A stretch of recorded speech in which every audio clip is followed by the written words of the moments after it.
요한복음에서 나오는, 요한복음에 기록되어 있는 오병이어의 말씀입니다. 공교롭게도 이번 주에 그 주일 예배 어제 칠병이어에 대한 말씀을 나눴는데, 오늘 새벽에 오병이어의 말씀을 나누게 되어집니다.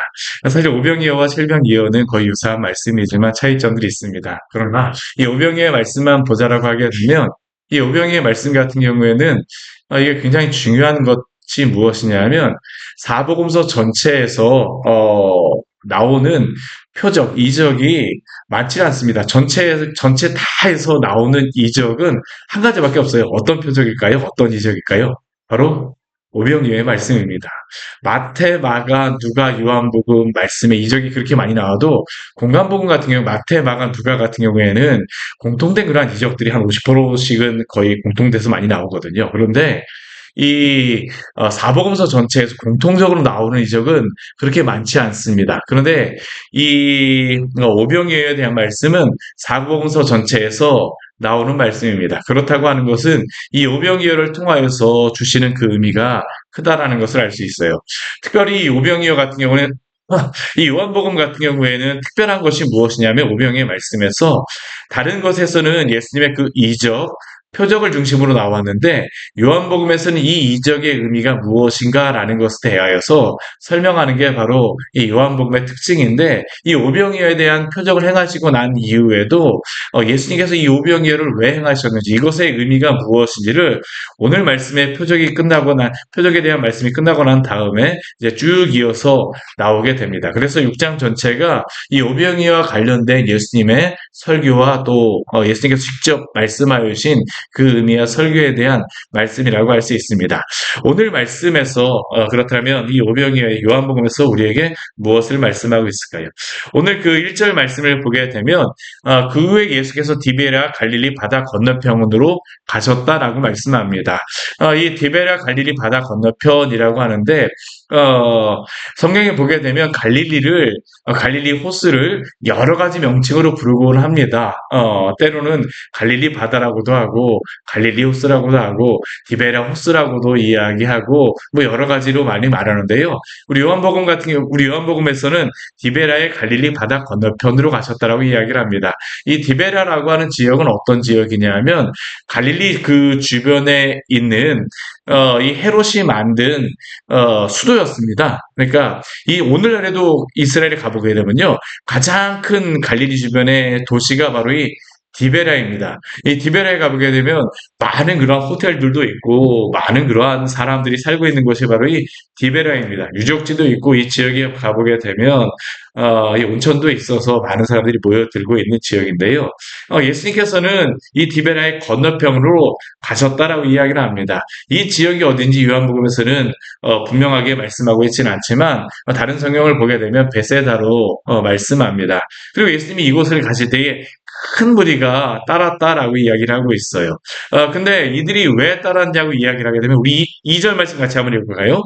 큰 무리가 따르니 이는 병자들에게 행하시는 표적을 보았음이로라. 요한복음의 독특한 특징 중에 한 가지가 뭐냐면 다른 성경에서는 예수님이 행하신 기적들을 이적이나 기적들로서 표현하는데 요한복음 말씀에서는 표적이라는 단어로서 이것을 말씀합니다. 왜 표적이라고 말씀하겠습니까? 요한복음에서 7개의 그러한 표적이 나오는데 이 표적, 이적은 단순히 그냥 이적이 아니라 이것이 나타내는 의미가 있다는 겁니다. 의미가 있다는 게 바로 이 요한복음에서 이 이적을 표적이라고 명칭하는 그러한 이유입니다. 이 표적이라고 그러면 무엇에 대한 표적일까요? 단순히 기적 자체의 의미가 아니라 이 표적을 통하여서 예수가 누구인지를 보라라고 하는 게 바로 요한복음에서 우리에게 명시적으로 알려주는 내용이죠. 이 표적을 통하여서 예수가 누구인지를 보라.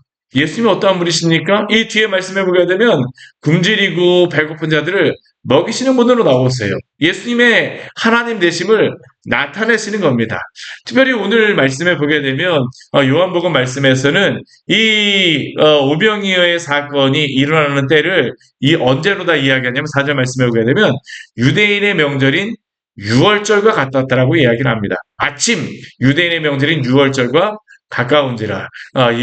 이제 이번 주가 설날인데 이스라엘에서 가장 큰 명절이 이 6월절입니다. 6월절. 6월절, 초막절, 칠칠절이 가장 큰 명절인데 이 가장 큰 명절 중에 하나인 6월절이 가까웠습니다. 그리고 이 6월절이 가까웠다라고 하는 것은 예수님과 이 6월절과 연관이 있다는 것을 요한복음은 우리에게 알려주고 있습니다.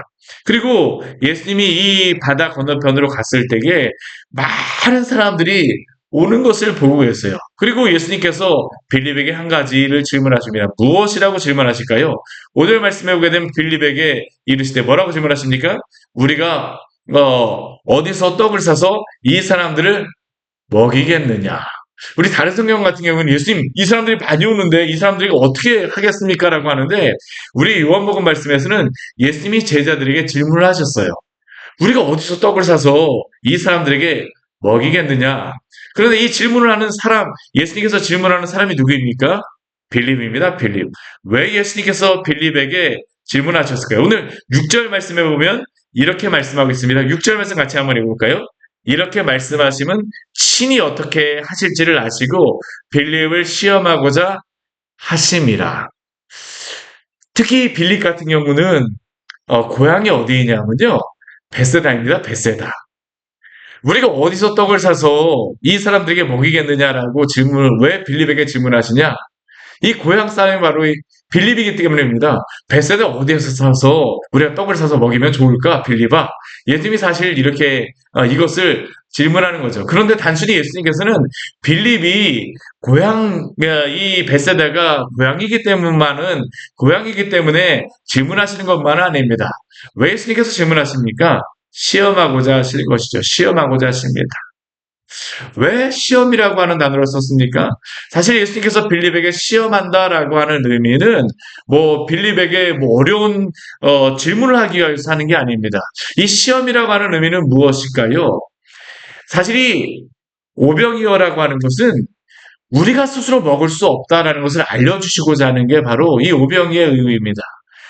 예수 그리스도만이 참된 생명의 떡이심을 알려주시고자 하는 것이 바로 이 오병이어의 의미예요. 근데 이러한 질문을 받는 빌립에게 예수님이 기대하시는 것은 무엇일까요?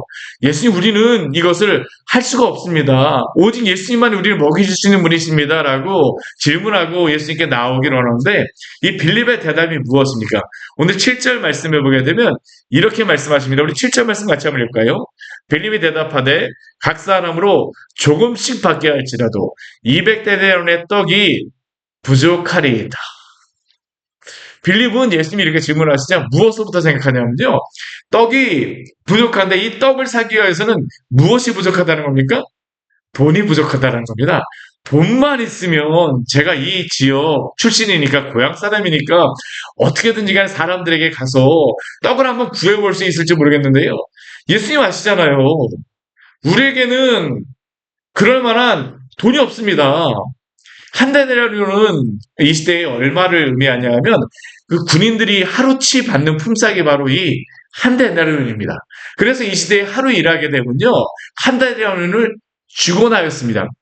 그렇다면 200데나리온이라고 하게 되면 이 돈이 얼마의 돈이냐면 200일치의 품삯입니다. 오늘날로 하루에 한 10만 원 정도 받는다라고 하게 되면요. 오늘날로 비용으로 따진다면 2천만 원이 넘는 그런 비용이죠. 아니, 하루에 2천만 원을 돈도 없는데 갑자기 어디서 우리가 이것을 구해서 떡을 살 수 있겠습니까? 그리고 더군다나 이 베세다라고 하는 이 들녘은 그만큼 2천만 원의 떡을 가져가서 사고자 할지라도 떡을 구하기가 쉽지 않은 지역입니다. 광교도 그렇습니다. 광교 예전에 보게 되면 이 에듀아임 지역에 예전에 파리바게뜨 빵집이 있어서 참 편리했었는데요. 지금 이 주변에 보게 되면 빵집이 없습니다. 빵집이 없어요. 광교에서 2천만 원어치 빵을 구할 수 있을까요? 아마 쉽지 않을 겁니다. 그렇죠? 이 가게들 전체를 다 다녀보게 되면 구할 수 있을지 모르겠지만 사실 이 광교라고 하는 이 도시에서도 2천만 원의 떡을 구하기가 쉽지 않을 텐데 이 베세다 들녘에서 200데나리온의 떡을 구한다라고 하는 것은 거의 불가능하죠. 빌립이 대답하는 것이 바로 그것입니다. 예수님 현실적으로 이것은 불가능합니다. 그러니까 여기에 대하여서 또 빌립을 거들어서 대답하는 그러한 한 사람이 있는데 누구냐면 우리 8절 말씀을 보면 누구입니까? 시몬 베드로의 형제 안드레라고 이야기합니다. 왜 시몬 베드로의 형제 안드레가 빌립을 도와서 이야기를 할까요? 이 안드레도 이 베세다 사람입니다. 예, 베드로와 안드레, 빌립이 다 같은 고향 사람이에요. 그러다 보니까 안드레가 이제 빌립을 도와서 이야기하는데 뭐라고 이야기를 할까요? 우리 9절 말씀을 같이 한번 해볼까요? 여기 한 아이가 있어 보리떡 5개와 물고기 2마리를 가지고 있나이다. 그러나 그것이 이 많은 사람에게 얼마나 되겠사옵나이까?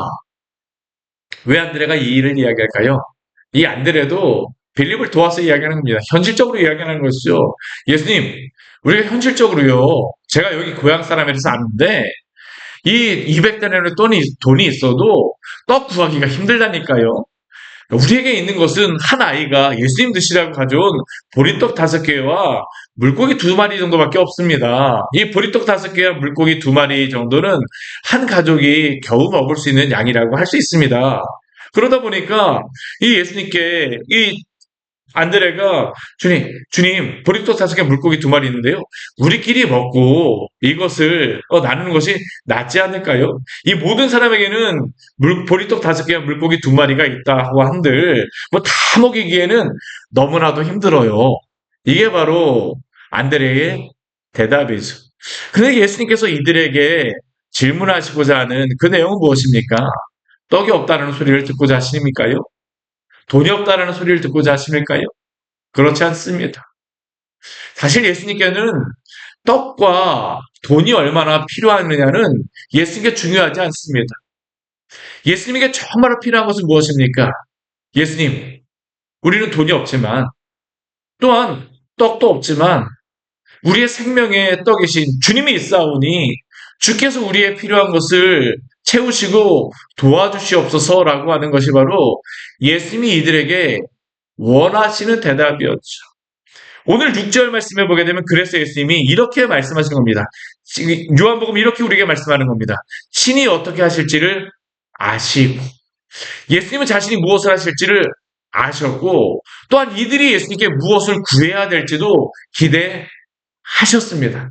그러나 현실적으로만 살아가는 이 빌립과 안드레는 자신들이 어떠한 존재인지를 모르고 예수님이 어떠한 존재인지를 모르고 단순히 현실적인 상황만을 가지고 판단하고 있는 거죠. 사랑하는 여러분, 혹시 우리도 예수님 앞에서 이러진 않습니까? 예수님, 저의 상황에서는 정말 이 상황에서는요 할 수가 없다니까요. 이거 안 된다니까요. 왜 이러한 일이 생겨갖고 저를 힘들게 하십니까? 근데 예수님이 그때마다 우리에게 원하시는 것은 무엇일까요?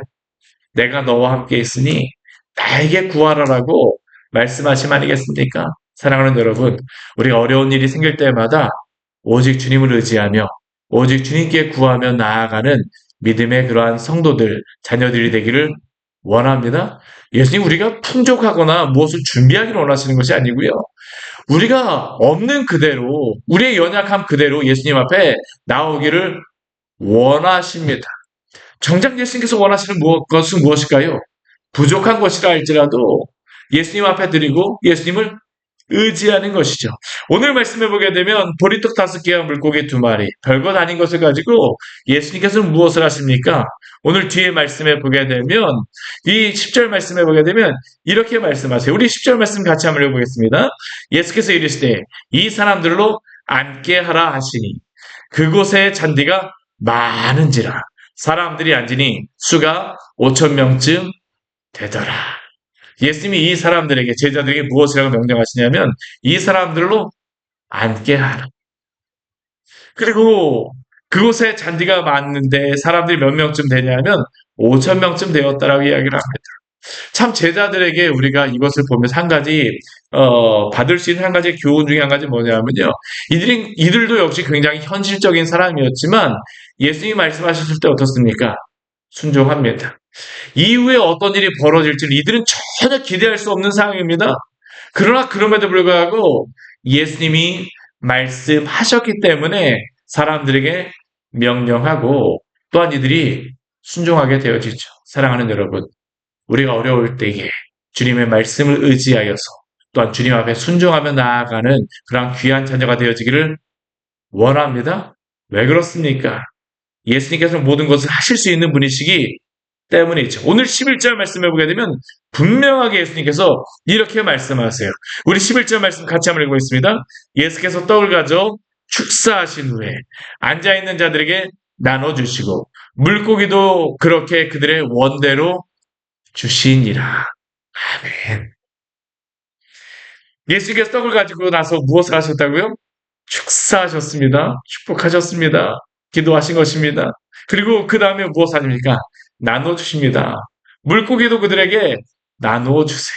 근데 요한복음 말씀에서는요, 이것을 나누어 줬다라고 할 때 단순히 나누어 줬다라고만 끝나는 것이 아니라 11절 뒤에 보게 되면 무엇이라고 덧붙이고 있습니까? 그들의 원대로 주시니라.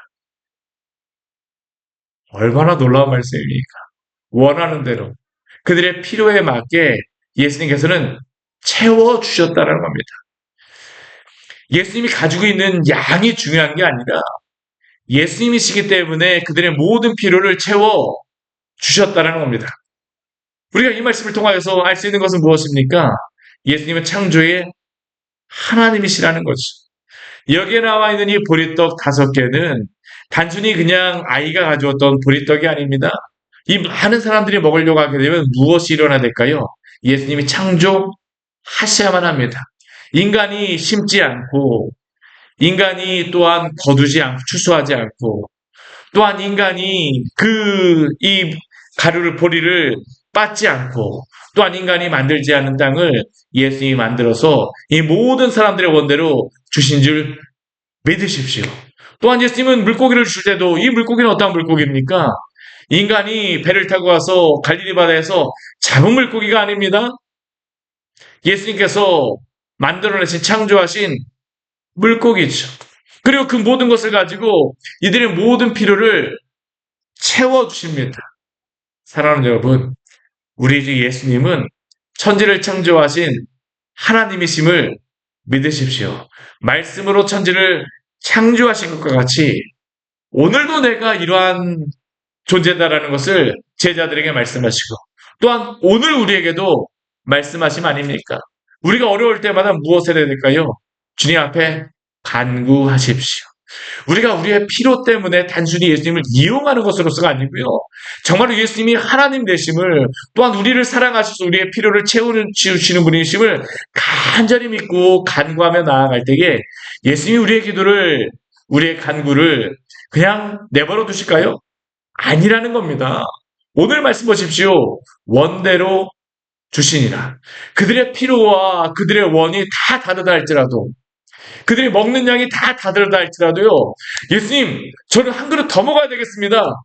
오늘 예수님이 어떻게 하십니까? 한 그릇 더 주시는 겁니다. 그 필요를 따라서 예수님이 채워주시는 것이죠. 이것을 통해서 예수님이 알려주신 것은 무엇일까요? 내가 어떠한 존재인가를 보라라는 겁니다.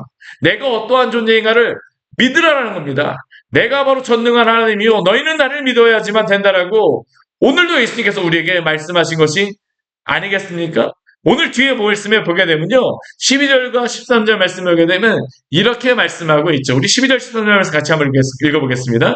그들이 배부른 후에 예수께서 제자들에게 이르시되 남은 조각을 거두고 버리는 것이 없게 하라 하심으로 이에 거두니 보리떡 5개로 먹고 남은 조각이 12바구니에 찼더라. 아멘. 얼마나 남았더라고요? 남은 조각이 12바구니에 찼다라고 말씀합니다. 왜 이것을 예수님께서 남은 조각을 거두게 하셨습니까? 예수님이 어떠한 존재인가를 보게 하시는 것이죠. 그리고 예수님께는 결코 부족하지 않다는 겁니다. 차고 넘치게 주시는 분이 바로 예수님이라는 것을 우리에게 알려주시는 겁니다. 차고 넘치게 흔들어서 우리에게 주시는 분이 바로 예수님이십니다. 오늘도 예수님께서는 이렇게 우리에게 풍성하게 주심을 믿으십시오. 우리에게 연약할 때마다, 우리가 부족할 때마다 예수님께 간구하십시오. 저도 올해 들어오면서 1월 1일 지나면서 뭐 하루지만 금식을 하면서 제가 하나님 앞에 주님께 기도했던 것 중에 한 가지가 뭐냐면 주님이 먹이시는 대로 먹겠습니다라는 그러한 기도의 제목이었습니다. 정말 우리의 삶은 무엇일까요? 주님이 먹이시는 것입니다. 단순히 먹는 것만을 의미하는 것이 아니죠. 우리 영적으로 주님이 채워주지 않게 되면 우리가 어떻게 풍요롭게 살아가겠습니까? 아무리 많은 먹을 것이 있다라고 하도요. 주님께서 우리에게 풍성함을 주시지 않는다라고 하게 되면 만족하며 살아갈 수가 없죠. 그러나 주님이 우리에게 풍성하게 채워주시게 되면 정말로 작은 것이라 할지라도 주 안에서 만족하며 살아가게 하십니다. 이게 바로 오늘 말씀을 통해서 우리에게 주시는 그러한 말씀 아니겠습니까? 그런데 오늘 이렇게 예수님께서 이 이적을 행하셨을 때에 사람들의 반응이 무엇입니까? 오늘 14절 말씀해 보게 되면 이 일을 보고 난 다음에 사람들의 반응이 이분이야말로 참으로 세상에 오실 그 선지자라고 이야기합니다. 이 그 선지자라고 하는 의미는 어떠한 의미일까요? 두 가지의 것을 의미해야 합니다. 예수님께서 이 보리떡을 가지고 5천 명의 사람들을 먹이시는데 우리가 구약 성경에 보게 되면 엘리사가 100명의 사람들에게 이 보리떡을 나누어서 먹이는 그러한 말씀이 나와 있습니다. 그러니까 이 사람들이 보기에는 구약 성경에 나와 있는 이 엘리사와 같은 선지자가 바로 이분이 아닌가라는 겁니다. 그리고 또 이 그 선지자라고 하는 의미는 무엇일까요? 모세를 통하여서 신명기 말씀에서 나와 같은 선지자를 보내실 것이다라고 하나님이 보내실 것이다라고 말씀하여 주셨는데 바로 예수님이 모세가 이야기했던 그 선지자가 아니라는 겁니다. 그런데 이들이 그 선지자라고 말하는 이유는 무엇일까요? 오늘 15절 말씀 같이 한번 읽겠습니다. 그러므로 예수께서 그들이 와서 자기를 억지로 붙들어 임금으로 삼으려는 줄 아시고 다시 혼자 산으로 떠나 가시니라. 그들에게 필요한 것은 무엇입니까? 단지 떡만 주는 분이라는 겁니다. 이들의 예수님을 임금으로 만들려고 하는 이유가 무엇일까요? 사실 이 시대에 배부르게 먹을 수 있는 방법이 없었거든요. 예수님이 우리의 선지자가 되고 왕이 된다고 하게 되면 우리가 배불리 먹겠구나. 그래서 이들은 예수님을 임금으로 삼으려고 합니다.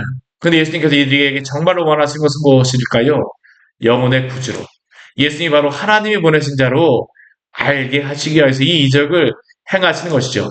요한복음 말씀을 보게 되면요. 이 요한복음을 기록한 이유가 나와 있습니다. 제가 그 요한복음 처음에 성지를 가리기 전에 한번 말씀드렸었는데 요한복음 20장 31절 말씀을 보게 되면 요한복음을 기록한 이유를 우리에게 이렇게 말씀하고 있어요. 요한복음 우리 20장 31절 말씀입니다. 같이 찾으셨으면 읽어보도록 하겠습니다. 오직 이것을 기록함은 너희로 예수께서 하나님의 아들 그리스도이심을 믿게 하려 함이요. 또 너희로 믿고 그 이름을 힘입어 생명을 얻게 하려 함이니라. 왜 예수님이 오늘 이 표적을 요한복음에서 요한은 또 여기에 기록하였을까요? 바로 이렇게 하도록 하기 위함입니다. 오직 이것을 기록함은 예수께서 하나님의 아들 그리스도이심을 믿게 하기 위하여서 이 이적을 행하시는 분이 하나님이시고 하나님이 보내신 그리스도이심을 믿게 함으로 말미암아 생명을 얻게 하는 겁니다. 얻게 하고자 하기 위해서 이 이적을 기록한 겁니다. 근데 이 사람들은 무엇만을 구합니까? 예수님이 임금이 되어서 단순히 육적인 생명만을 얻고자 하는 것이 바로 이들의 그 예수님을 임금으로 삼으려고 하는 목적이었죠. 사랑하는 여러분, 우리가 이러한 어리석음에 빠지지 않기를 원합니다. 오늘도 예수님께서 우리의 생명의 주가 되어주십니다. 우리의 영혼을 만족하게 하시는 우리 주 예수 그리스도 안에서 오늘도 우리의 영혼을 풍족하게 채워주시는 예수 그리스도 안에서 마음껏 먹고 마음껏 주님과 동행하는 귀한 복된 하루 되시기를 축원합니다. 같이 기도하도록 하겠습니다. 하나님 아버지 오늘 말씀을 통하여서 우리에게 귀한 은혜를 주니 감사를 드립니다. 예수님이 이 땅에 오셔서 많은 이적을 행하신 것 가운데에 오병이어의 이적을 통하여서 바로 예수님이 하나님이심을 분명히 보여주셨습니다. 하나님이 보내신 아들이시오 또한 그리스도이심을 분명히 보여주셨습니다. 그리고 이 떡을 통하여서 예수님이 우리의 영혼을 채워줄 수 있는 분이심을 우리의 하나님과 영혼뿐만 아니라 육적인 그런 부분까지 채워줄 수 있는 분이심을 보여주셨습니다. 그런데 오늘 말씀에 보았던 것 같이 제자들은 예수님께 현실적인 것만을 가지고 이야기를 하고 또 많은 사람들이 이 표적을 통하여 많은 그 배부르게 먹고 나서도 단순히 육적인 임금으로만 예수님을 자신의 주로 삼고자 합니다. 우리가 이러한 어리석음에 빠지지 말게 하여 주시고 우리의 영혼과 육신의 온전한 주가 되어주시는 예수 그리스도 안에서 오늘도 평안을 누리며 주가 주시는 그러한 만족함을 누리는 복된 하루 될 수 있도록 주여 도우시고 인도하여 주시옵소서.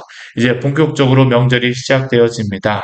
이 명절의 기간 동안 우리 주 예수 그리스도와 동행하는 귀한 하루 되게 하여 주시고 정말 하나님 아버지 주 예수 그리스도와 함께 우리가 우리의 가족들을 만나고 또한 관계할 때마다 여러 가지 안에 시간을 가질 때마다 주 안에서 함께 기뻐하며 즐거워할 수 있는 복된 하루가 될 수 있도록 복된 명절이 될 수 있도록 주여 함께하여 주시옵소서.